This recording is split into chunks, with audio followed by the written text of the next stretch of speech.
All right, if you are moving to Edmonds, Washington, it's helpful to get a sense of what your housing payment might look like. Obviously, you've probably been poking around at house prices, list prices, so you know what prices are listed at in the area, but it's also helpful to get a sense of the breakdown of what your monthly payment might look like, how much cash you're going to need to be able to bring to buy that house, and what income it would take to qualify for that house specifically. So what I'm going to do is we're going to look at this house here in Edmonds, Washington, which recently sold for $575,000.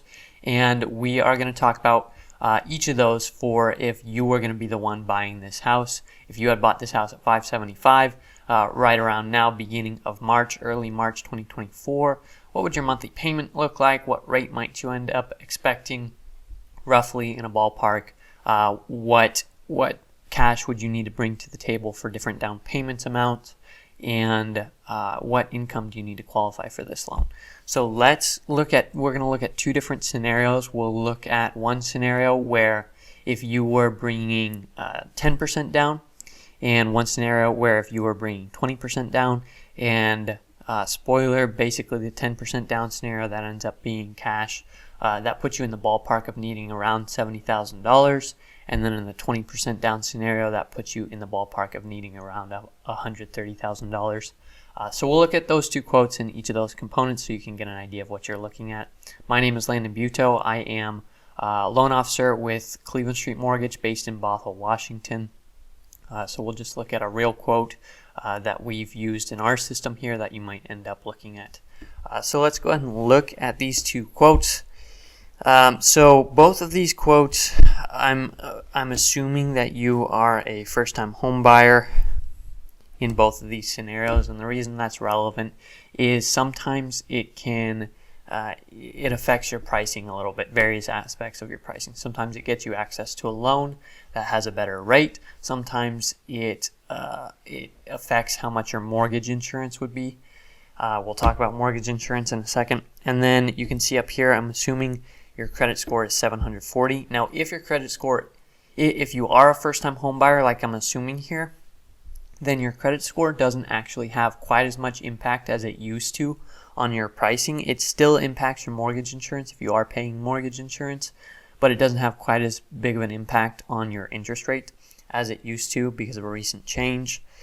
And then I'm also assuming a certain income level because, again, if you are below a certain threshold, whether that's sometimes the threshold is 80% of area median income, sometimes it's 100% of area median income, sometimes 120%. So I'm assuming you're below that 80%, which gets you access, again, to certain programs, which gets you improved pricing sometimes. So if you want, you can skip to the scenario that fits you better. I'm going to start on the left here with this 10% down scenario. And if you want, you can skip. You can use the scroll bar below to skip to the 20% down scenario if that fits you better. But I think walking through both of these is going to get you a sense of what things might look like and help you learn about the process. So this is the 10% down scenario. This is the 20% down scenario. Let's start with the 10% down. First thing you'll notice is that your monthly payment in this scenario is $3,937. And here is the breakdown of that monthly payment. You have to pay homeowners insurance of $150 a month. That's what I'm assuming. That's an estimate I'm assuming. You could end up below that. You could end up above that. It just depends on your insurance provider and what you're getting covered. But that's a pretty reasonable estimate for what we end up seeing in our area at this price point.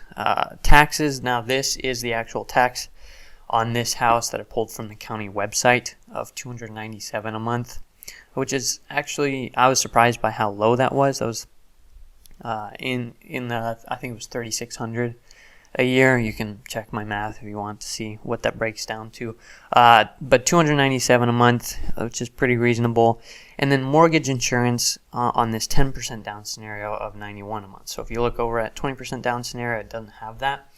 And the reason for that is you're probably aware if you put less than 20% down when you're buying a house, you have to pay mortgage insurance to cover the lender's risk of giving you that loan with such a low down payment.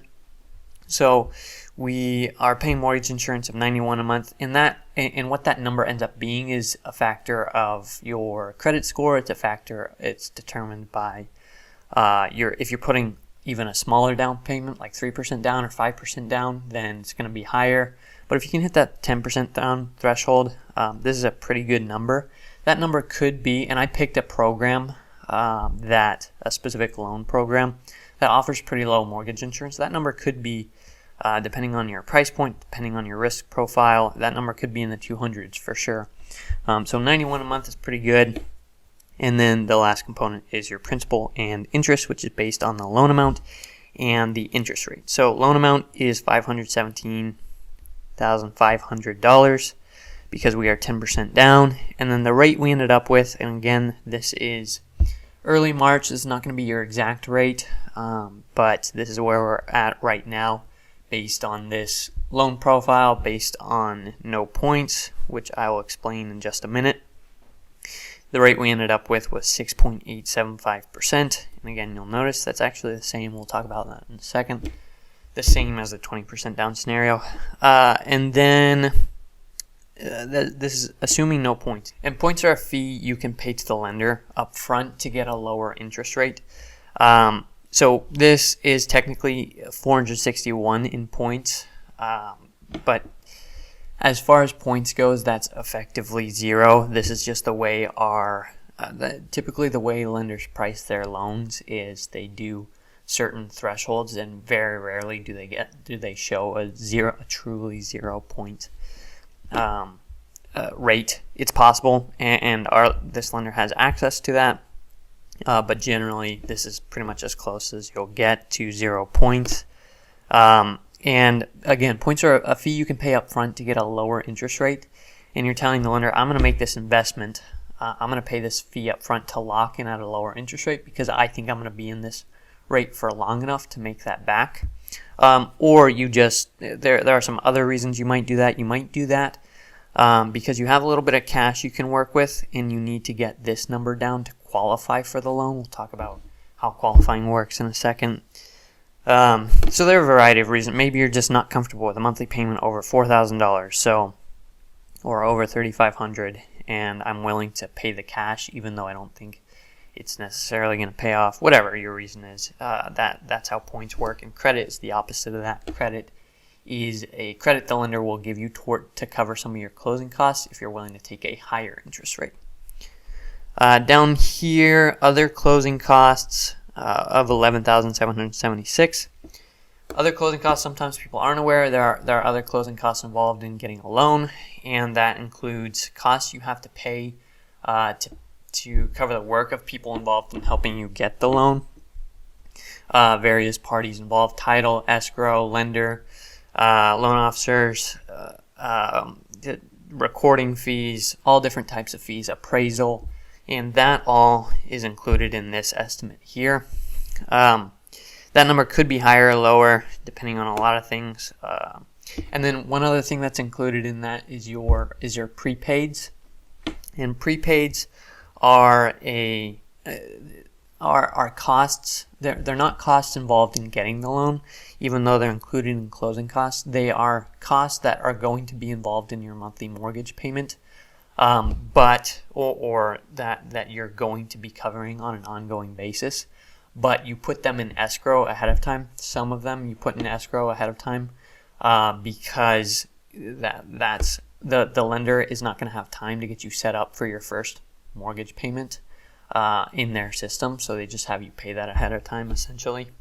And so that results in a total cash to close of about $71,000.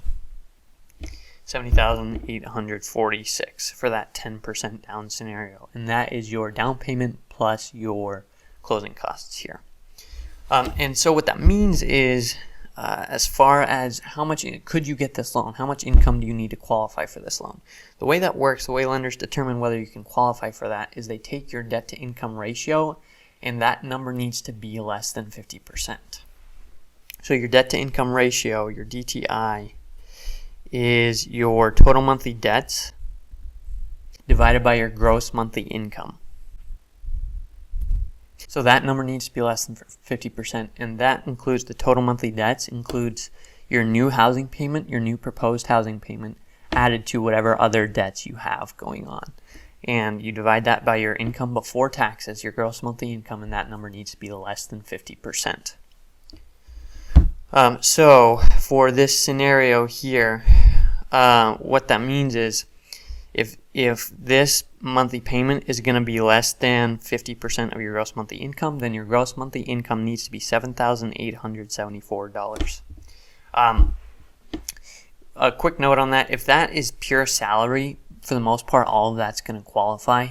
Outside of that, if it's variable income or salaried income, the lender has pretty strict rules in determining how much of your income they're going to count as legitimate usable income. So if you don't know what your number is, the best way to figure that out is just talk to a lender, because it's not super intuitive rules. It's not something you can look up really quickly. It's not something I can tell you here super quickly. So the best way to do that is talk to a loan officer and figure out what income would be usable if you are variable, self-employed, commission, whatever. So you need to be making $7,874 a month, which breaks down to about $95,000 a year to qualify for this monthly payment. Let's look over at the 20% down scenario. So the 20% down scenario, the monthly payment is $3,469, and that comes from $150 a month in insurance. And again, if you are, once you get your mortgage, you're going to get your own insurance quote, and that could be higher, that could be lower. This is just a pretty reliable estimate, a good average number that we end up seeing for this price point, this area. So that's $150 a month of insurance, $297 a month of taxes, and that is using the actual number on this house from the county website. And then that leaves $3,022 a month of principal and interest. And again, quickly, you see that there are only 3 components here. There are 4 in the 10% down scenario. We are missing mortgage insurance from this scenario. And the reason for that is once you hit 20% down, you no longer have to pay mortgage insurance. So this is based on a purchase price of $575,000. 20% down means a loan amount of $460,000. And again, we got an interest rate of 6.875. That's based on a variety of things. That is not going to be your exact rate. This is early March that we're seeing this, but it's based on tons of different components. So this rate is definitely not guaranteed, but it's a good ballpark for where we're at generally with rates right now. And so again, points of $409, which again, if you missed the previous section, points are a fee you can pay up front to get a lower interest rate. And this is effectively zero points, right? We're not investing in points for this rate. We're not paying a lot of points. $400, yes, on its own, in isolation, that's a lot of money. But in the context of buying your rate down, of paying points, that could be thousands and thousands of dollars. And basically, this is as close to zero as our lender will show right now. Technically, you could get to zero, but the way that interest rates are picked, they're picked in increments of points, and they don't usually get right on zero, but this is pretty much as close as we can get. Credit, points or credit. Credit is the flip side of that. That number could be negative, which means it's a credit towards your closing costs, covering some of your closing costs. And it would mean you take a little bit of a credit in order to get in. You would take a little bit of a higher rate in order to get a small credit. And then we have other closing costs of $11,505.